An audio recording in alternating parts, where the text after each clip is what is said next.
ఢిల్లీలో తీవ్ర కాలుష్యం, ప్రైమరీ స్కూళ్ల మూసివేత, పలు విమానాల దారి మళ్లింపు, BS3 3-4 వాహనాలపైన ఆంక్షలు. దేశ రాజధాని ఢిల్లీలో కాలుష్యం మితిమీరిన కారణంగా ప్రాథమిక పాఠశాలన్నింటినీ మూసివేసినట్లు ఆ రాష్ట్ర ప్రభుత్వం గురువారం ప్రకటించింది. తదుపరి ఆదేశాలు జారీ చేసేదాకా ఆన్లైన్లో తరగతులు నడుస్తాయని ఢిల్లీ ముఖ్యమంత్రి వెల్లడించారు.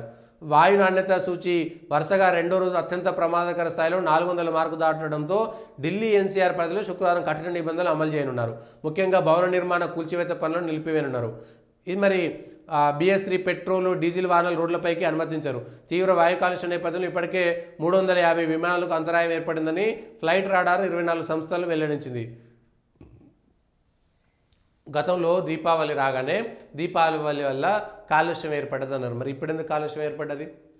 లెక్క తీసుకురావాలి. దీపావళి పటాకుల వల్లనే కాలుష్యం వచ్చింది అని చెప్పినటువంటి వాళ్ళందరికీ బుద్ధి చెప్పాలి కదా. ఇవాళ అసలు ఢిల్లీలో కాలుష్యం ఎందుకు వస్తుంది, దానికి మూల కారణం ఏమిటి, ఈ విషయాలన్నీ కూడా బయట పెట్టాలి కదా.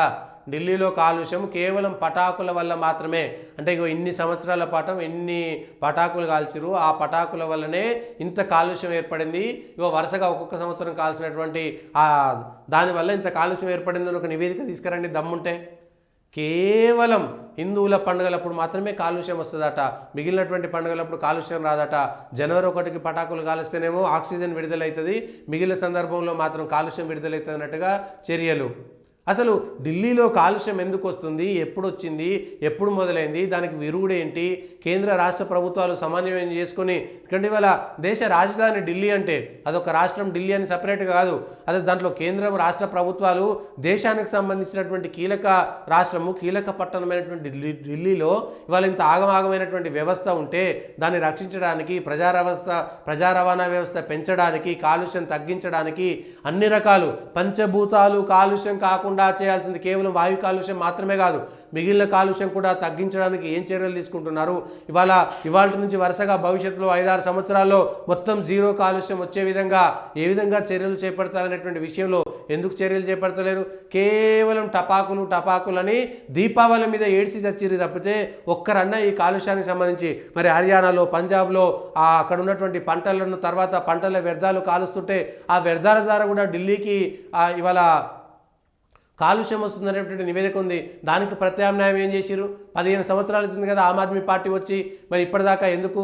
కేవలం ఆడు నెంబర్లు, ఈవెన్ నెంబర్లు, కొన్నే వస్తాయి కొన్నే పోతాయి, కార్లలో పోయేటువంటి వాళ్ళు పోవద్దు, ప్రజా రవాణా వ్యవస్థను మెరుగుపరుచుకోవాలి, ఇవన్నీ చేసిరు. ఏమైంది ఇవాళ? ఎందుకు ప్రత్యామ్నాయ ఏర్పాట్లు చేయలేకపోయింది? ఎవరి పరిధిలో వాళ్ళు ఎందుకు చేయలేకపోతున్నారు? రాష్ట్ర ప్రభుత్వాలు, కేంద్ర ప్రభుత్వాలు ఎందుకు చర్యలు తీసుకోలేకపోతున్నాయి? ఇవాళ ఈ ప్రమాదకరమైన స్థాయి దేశానికి అత్యంత ప్రమాదకరం కాదా? దేశానికి వెన్నుముక లాంటి రాజధానిలో ఇదంతా జరిగితే ప్రపంచ దేశాల్లో మనకు చిన్న చూపు కాదా? రెండు రాష్ట్ర ప్రభుత్వాలు, కేంద్ర ప్రభుత్వాలు కలిసి తీసుకోవాల్సినటువంటి నిర్మాణాలు కదా ఇవి, కలిసి తీసుకోవాల్సినటువంటి నిర్మాణాలు కదా. దానికి సంబంధించినటువంటి విషయంలో ఎందుకు మీరు చర్యలు తీసుకోవట్లేరు? ఎందుకు దాన్ని పట్టించుకోవట్లేదు? దానికి సంబంధించినటువంటి విషయంలో